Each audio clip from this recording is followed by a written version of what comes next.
प्रधानमंत्री ज्यांनी देशाचे नाव आंतरराष्ट्रीय स्तरावर गौरवाने उंचवले असे नरेंद्र मोदी यांच्या मन की बात कार्यक्रमाचे आयोजन अमरावती किसान मोर्चा शहर जिल्हा अध्यक्ष मिलिंद बांबल यांनी भाजपा शहर अध्यक्ष प्रवीण पोटे यांच्या मार्गदर्शनात आतापर्यंत प्रत्येक कार्यक्रमाचे शहरातील विविध भागात प्रत्येक रविवारला वेगवेगळ्या ठिकाणी आयोजित करून शासनाच्या नियोजनांची माहिती जनतेपर्यंत पोहोचवतात व जनतेच्या काही समस्या असल्यास त्या सोडविण्यासाठी प्रयत्न करतात। रविवारी सकाळी 11 वाजता विमल कॉलनी फरशी स्टॉप चौकाजवळ किसान मोर्चा सरचिटणीस दीपक अनासने यांच्या निवासस्थानी मन की बात कार्यक्रम आयोजित केला होता। यावेळी लोकप्रिय प्रधानमंत्री नरेंद्र मोदी तसेच महाराष्ट्रातील देवेंद्र फडणवीस, एकनाथ शिंदे, अजित पवार यांच्या महायुती सरकारने देशहिताच्या जनकल्याणाच्या अनेक चांगल्या योजना सुरू केल्या तसेच सेवा, सुशासन, गरीब कल्याणच्या कार्यासोबत शेतकरी, महिला, युवक यांच्यासाठी खूप चांगले काम केले। त्यांची माहिती उपस्थित नागरिकांना देण्यात आली। यावेळी कार्यक्रमाला अध्यक्ष मिलिंद बांबल,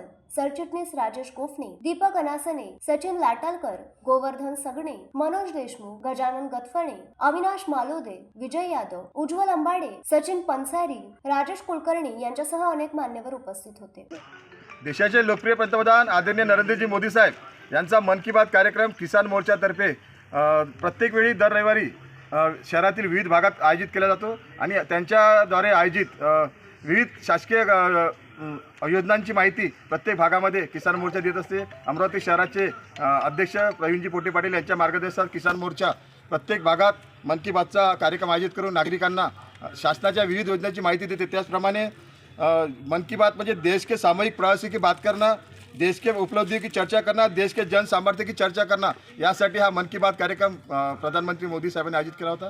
त्यासाठी आज किसान मोर्चाचे सरचिटणीस आदरणीय दीपकजी अनासाने यांच्या घरी हा कार्यक्रम आयोजित केला होता। परिसरातील शेकडो नागरिक या कार्यक्रमाला उपस्थित होते। धन्यवाद। Bureau report, the sting operation news, Amravati. The sting operation news, सत्याचे दुसरे नाव, अन्यायावर लेखणीचा घाव।